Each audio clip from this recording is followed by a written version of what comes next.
देखो भाई, अब जो टॉपिक है वो है एक तो आउटस्टैंडिंग का, और किसका होगा, एडवांस का। ठीक है ना, ये बड़ा इंपॉर्टेंट टॉपिक है। कई बार क्या करते हैं स्कूल वाले, इनको ना अलग क्वेश्चन में बना के दे देते हैं क्योंकि थोड़े से ना हटके टफ है। तो हमने लास्ट क्लास में भी क्या करा था, बैड डेट्स का, बैड डेट्स रिकवर्ड का और इंस्टॉलमेंट का। ठीक है ना, अब ये भी ईजी होते हैं, मैं तुम्हें बताऊँगा कैसे होते हैं। अच्छा, इनमें भी यही करना है, तो मेन बंदे को ढूंढ लो। जैसे बैड डेट्स में मेन बंदे को ढूंढते सामने क्या आता था, लास्ट वर्ड। इसमें भी यही है, आउटस्टैंडिंग और एडवांस को ढूंढ लो, सामने लास्ट वर्ड ही आ जाएगा। ठीक है। अच्छा, अब दिक्कत ये है, तुम्हें आउटस्टैंडिंग के कुछ नाम पता होने चाहिए। वो है 4 नाम। कितने नाम है, 4। आउटस्टैंडिंग से कुछ नहीं होगा।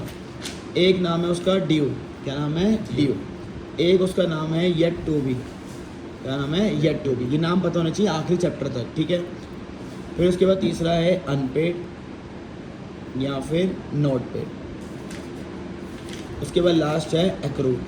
ये वाला वर्ड याद रखना, कौन सा वर्ड है, एक्रूड। अच्छा, मेरे पास 4 वर्ड है आउटस्टैंडिंग के। ठीक है ना, अब ये तो तुम्हें पता होने चाहिए। अब इसका ट्रीटमेंट देखो, ट्रीटमेंट क्या होता है।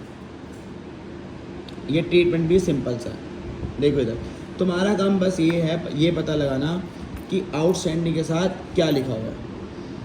आउटस्टैंडिंग के साथ क्या लिखा हुआ है। अगर आउटस्टैंडिंग के साथ पे होगा तो तुम फ्यूचर में भी क्या करोगे, पे। FTP का मतलब होता है फ्यूचर में भी पे। फ्यूचर में पे का मतलब होता है लायबिलिटी। क्या होता है, लायबिलिटी। और अगर आउटस्टैंडिंग के साथ रिसीव है तो फ्यूचर में भी क्या होगा, रिसीव। फ्यूचर में रिसीव का मतलब क्या होता है, एसेट। तो पहले देख लो, आउटस्टैंडिंग के साथ पे होगा तो फ्यूचर में भी पे। सर हम अगर हम भूल गए तो हमें याद कैसे आएगा। देखो मान लो अब आउटस्टैंडिंग का पे है, तुम्हें याद नहीं आ रहा है कि फ्यूचर में क्या करना है, तो मैं तुम्हें एक तरीका बताता हूँ। अच्छा, आउटस्टैंडिंग का मतलब क्या होता है, होमवर्क करा है या नहीं करा, होमवर्क से याद करेंगे। आउटस्टैंडिंग का मतलब है होमवर्क कभी नहीं करा, क्योंकि तभी तो आउटस्टैंडिंग है। तो बताओ अगर तुमने होमवर्क नहीं करा तो तुम सेम होमवर्क करोगे या अपोजिट करोगे, सेम। तो इसका मतलब है यहाँ से याद पता चल जाएगा। तो आउटस्टैंडिंग अगर पे है तो फ्यूचर में भी क्या होगा, पे। रिसीव है तो फ्यूचर में क्या होगा, रिसीव। आप सुन लो भाई रूल क्या कहते हैं।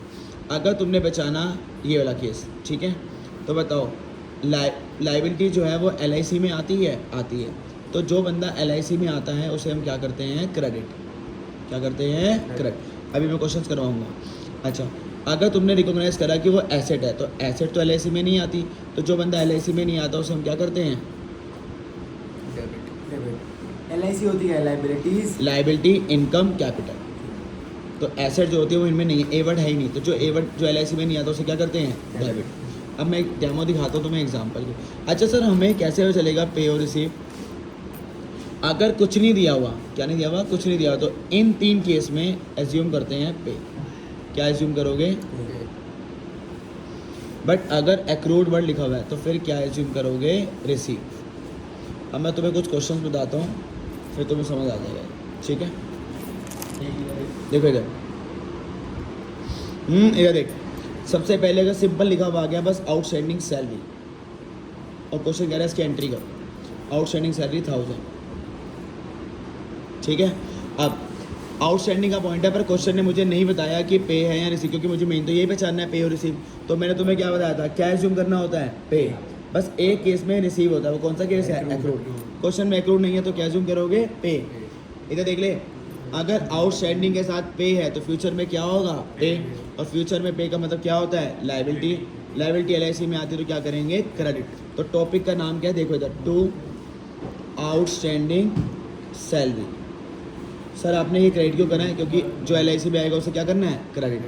बबे देख, आखिरी वर्ड क्या है अब, सैलरी। तो सामने भी कौन आएगा, सैलरी। इसका मतलब है अगर मैं मेन टॉपिक ढूंढ लूँ, ठीक है ना, तो इसका मतलब उसका लास्ट वर्ड उसके सामने आ जाता है। तो बस मेन टॉपिक को ढूंढ लो, सामने लास्ट वर्ड लिख दो। सर एक और अच्छा 2-4 एग्जांपल और दे दो, लो 2-4 एग्जांपल हो। Interest due but not paid. Due word, due किसका मतलब होता है, आउटस्टैंडिंग। अभी बता रहा हूँ, ड्यू का मतलब क्या होता है, आउटस्टैंडिंग। अब मैं क्वेश्चन में चेक करूँगा उसने कुछ पे और रिसीव बताया है, उसने बता दिया, क्या बता दिया, पे। इसमें नहीं बताया था तो मैंने क्या अज्यूम करा था, पे। इसमें बता सर पर इसके आगे तो नोट लिखा हुआ तो क्या हो गया, नोट का मतलब भी तो मैंने तुम्हें बताया था क्या होता है, आउटस्टैंडिंग। तो नोट वोट मत देखना, बस ढूंढो पेड या रिसीव। क्या ढूंढना है, पेड और रिसीव। मिल गया। फिर से वही आया, आउटस्टैंडिंग के साथ पे होगा तो फ्यूचर में क्या करोगे, पे। फ्यूचर में पे होगा तो क्या होगा, लाइबिलिटी। लाइबिलिटी हमेशा क्या करते हैं, क्रेडिट। यहाँ पे फिर वही लिखोगे, टू आउटस्टैंडिंग। क्या आउटस्टैंडिंग है, इंटरेस्ट। सामने वही लास्ट वर्ड क्या है, इंटरेस्ट। अगर मैं अमाउंट ले लूँ 200 तो दोनों जगह कितने आ जाएंगे, 200। सर एक एग्जांपल हो दे दो क्योंकि आउटस्टैंडिंग का मामला है, तो लो जी। अब क्वेश्चन ने लिखा है एक्रूड कमीशन। क्वेश्चन ने क्या लिखा है, एक्रूड कमीशन 1000 रुपीज़। अब बताओ एक्रूड का मतलब क्या होता है, मैंने यहाँ लिखा था आउटस्टैंडिंग। इसका मतलब है कौन सा पॉइंट है, आउटस्टैंडिंग। अब क्वेश्चन ने पूरी लाइन में कहीं भी पे और रिसीव नहीं लिखा, तो किसका टाइम आ गया, एज्यूम का।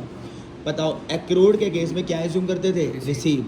क्या assume करेंगे, एज्यूम रिसीव। तो बताओ अगर आउटस्टैंडिंग के साथ रिसीव है तो फ्यूचर में भी क्या होगा, रिसीव। फ्यूचर में रिसीव मतलब क्या होता है, एसेट। एसेट LIC में नहीं आता तो क्या करेंगे, डेबिट। सर अब आउटस्टैंडिंग लिखेंगे, नहीं। रिसीव के लिए हम कौन सा वर्ड यूज़ करते हैं, एक्रूड। और पे के लिए हम क्या वर्ड यूज़ करते हैं, आउटस्टैंडिंग। तो लो जी, एक्रूड इन तीनों में अगर रिसीव दे रखा हो तो बताता हूँ। हाँ तो फिर तू आउटस्टैंडिंग वर्ड यूज़ कर सकता है। बस इसमें नहीं होता आउटस्टैंडिंग। अच्छा वो कह रहा है कि इन तीनों के केस में रिसीव हो, नहीं। रिसीव के लिए तो हमेशा एक्रूड लिख के आएगा। अच्छा हर जगह। हाँ अगर फ्यूचर में रिसीव तुम्हारा आंसर है तो फिर तुम आउटस्टैंडिंग वर्ड यूज़ नहीं लिखोगे, क्या वर्ड यूज़ करोगे, एक्रूड। और अगर तुम्हारा लायबिलिटी वाला केस बनता है तो कौन सा वर्ड यूज़ करोगे, आउटस्टैंडिंग। ठीक है, चलो ये मैंने डेबिट करा। अब बताओ मैंने तुम्हें क्या बताया था, अगर तुमने मेन बंदा ढूंढ लिया, सामने कौन होगा, लास्ट वर्ड। लास्ट वर्ड क्या है, कमीशन। तो टू कमीशन, अमाउंट है 1000। तो दो मैंने तुम्हें कराया पे वाले। अच्छा एक मैंने बताया एज्यूम फिर पे, ये भी एज्यूम कराया, रिसीव। और यहाँ तो मैंने तुम्हें बता भी दिया कि कैसे देते हैं, ठीक है ना, इतना होता है। अच्छा यहाँ पे मैंने अमाउंट भी लिखा तो अमाउंट भी लिख देते हैं। तो मैंने देखो करा क्या, मैंने मेन बंदे ढूंढे, आउटस्टैंडिंग हमेशा। क्या ढूंढा, आउटस्टैंडिंग। यहाँ पे भी मैंने क्या ढूंढा, आउटस्टैंडिंग। सामने लास्ट वर्ड देखो, कमीशन लास्ट वर्ड था, मैंने सामने कमीशन लिखा। लास्ट वर्ड इंटरेस्ट था, मैंने सामने क्या लिखा, इंटरेस्ट। लास्ट वर्ड सैलरी था, मैंने क्या लिखा, सैलरी। तो इसका मतलब तुम्हें बस ये पहचानना है, ठीक है ना। तो देखो अगर पे होगा तो फ्यूचर में भी पे, रिसीव होगा तो फ्यूचर में भी रिसीव। लाइबिलिटी होगी तो क्रेडिट कर देना, और अगर एसेट बनेगा तो डेबिट कर देना, ठीक है ना। तो ये टॉपिक कौन सा था, आउटस्टैंडिंग का। और अगर तुम्हें इसके रेफर करने हैं तो तुम्हारे लिए इलस्ट्रेशन नंबर 15 जो पहले 2 पॉइंट है, कौन से 2 पॉइंट है, पहले ये प्रैक्टिस के लिए। तो मैं तुम्हें फटाफट दिखाता हूँ। इंटरेस्ट ड्यू, ड्यू मतलब क्या होता है, outstanding, but not receive. 13 point आ गया। अगर ड्यू आउटस्टैंडिंग होता है, और अब मैं पूरी लाइन में चेक करूँगा कि पे और रिसीव है। देखो एज्यूम तब करते हैं जब क्वेश्चन ने ना लिखा हो, वरना फालतू का एज्यूम मत करना। मुझे कौन सा वर्ड दिख गया, रिसीव। सर उसके आगे नोट, मैंने क्या है ना, नोट वोट नहीं देखना, बस रिसीव और पे ढूंढो। तो बताओ आउटस्टैंडिंग के साथ रिसीव है तो फ्यूचर में भी क्या करोगे, रिसीव। फ्यूचर में रिसीव का मतलब क्या होता है, एसेट। एसेट हमेशा क्या होती है, डेबिट। बट फ्यूचर में रिसीव में कौन सा वर्ड यूज़ करते हैं, आउटस्टैंडिंग नहीं, कौन सा वर्ड यूज़ करते हैं, एक्रूड।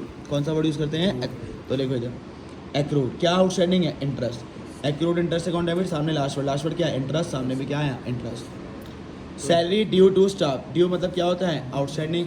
अब क्वेश्चन ने नहीं बताया तो क्या एज्यूम करोगे, पे। क्योंकि एक्रूड नहीं है तो क्या एज्यूम करेंगे, पे। तो बताओ आउटस्टैंडिंग के साथ पे है तो फ्यूचर में क्या करेंगे, पे। फ्यूचर में पे होगा तो लाइबिलिटी, लाइबिलिटी क्या होती है, क्रेडिट। हाँ क्रेडिट करेंगे। पर आउटस्टैंडिंग पे में हम क्या वर्ड यूज़ करते हैं, आउटस्टैंडिंग। तो देखो टू आउटस्टैंडिंग सैलरी, और लास्ट वर्ड क्या है, सैलरी, सामने क्या आया, सैलरी। तो ये था टॉपिक आउटस्टैंडिंग, ठीक है।